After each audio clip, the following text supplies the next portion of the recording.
ओम नमः शिवाय। एक वखत आ श्लोक सांभળી लो, धन्य થઈ જશો।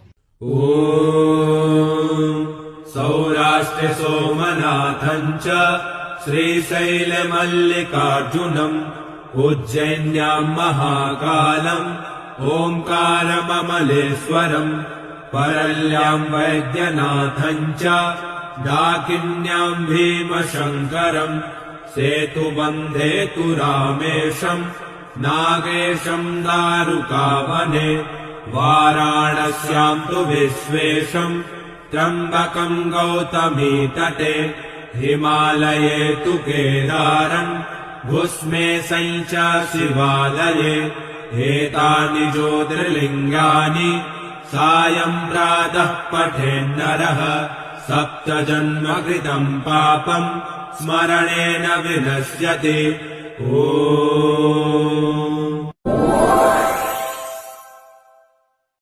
वीडियो गम्यो होय तो लाइक शेर और सब्सक्राइब करवानुं भूलता नहीं।